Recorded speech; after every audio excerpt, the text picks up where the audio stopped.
some aspects of the sacred. Mythology is something that is very, very common. And mythology, I want to get this out of the way. Myth in this class is not going to be used as a way of evaluating the truth or falsehood of a story. We often say that's a myth, right? We mean that that's nonsense. Mythology is actually a genre of literature. It's a particular type of story. And they are stories that convey key moments and worldviews of a religion or of a society. Often the society is based on religion, so those two things are completely conflated. But these stories, their purpose is to order reality for a believer. So they are sacred stories, right? They are stories that are relevant to the sacred aspects of a particular tradition or particular people group. They may or may not be historically inclined stories. Okay, sometimes mythologies are presented as historical facts. In other words, this really happened in history, and if you had been there with a video recorder, you could have seen it. Other times they're presented very much as fables that are imparting truths.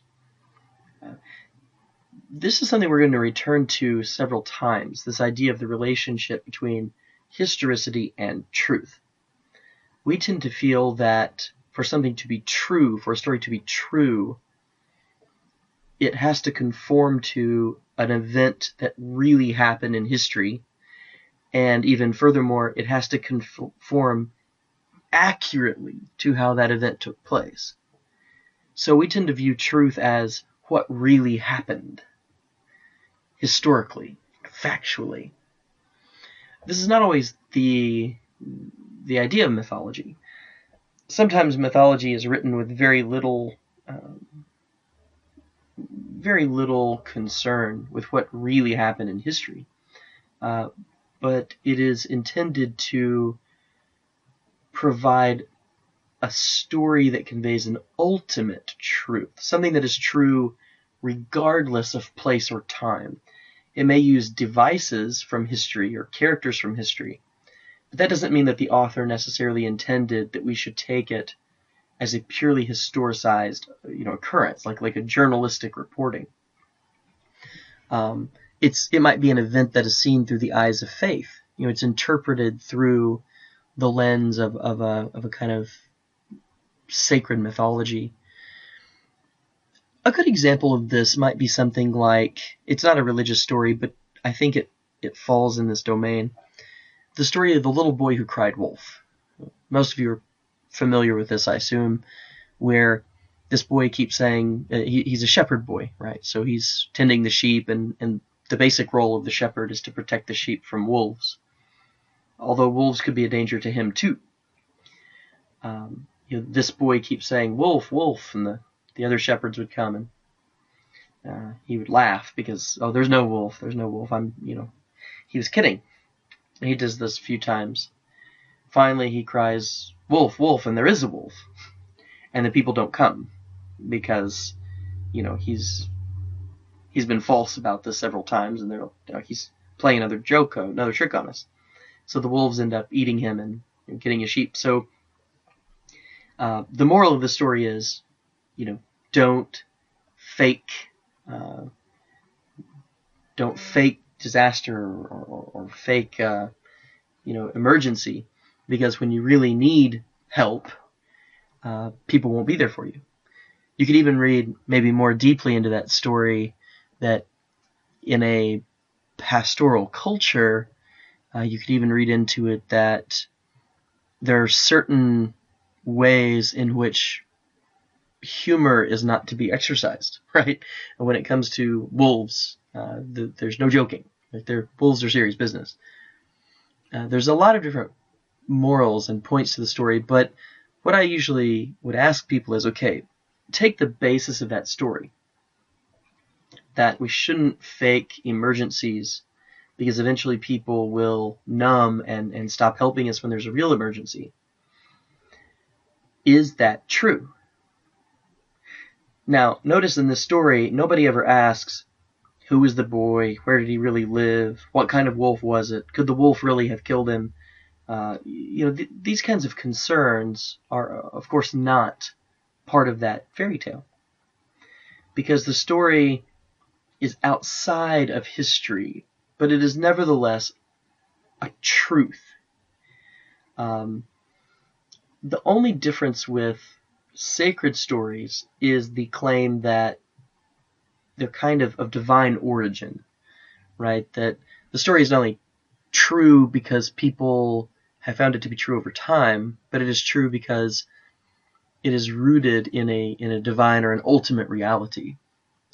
And like I said, we'll return to this because I do think that one problem in studying religions, including our own religions, in a Western post-scientific context, is that we have trouble understanding that ancient people, especially, were just not all that interested in historical facts. They didn't believe that historical facts equal truth. They thought that they could inform truth, but ultimately it's how those things were understood that created ultimate truth. The second, and this is part of the mythology, is the cosmogenic story. And the cosmogenic story is a story of origin, a story of the religious group or the tribal group's beginnings. It is sometimes a narrative about the origin of all things, but be careful with that, because oftentimes, if not almost all times, even a story that looks on the surface to be about the beginning of the world or the beginning of time turns out, upon further review, to be ultimately a mythological story about the intended audience, right? The history of the people it expects to be reading or listening to the story. Let me give you a quick example from the Judeo-Christian book of Genesis. On the surface, it looks very clear that Genesis is about the creation of the world, right? God sees that the world is formless and void. He separates the land from the waters and brings light and plants and animals and all of those things that people need. Life, order, structure, the weather. Now, often this is read primarily as the story of the beginning of the world, or in chapters 2 and 3, the beginning of human beings, right? God makes a man and a woman, and it is good, and so on and so forth.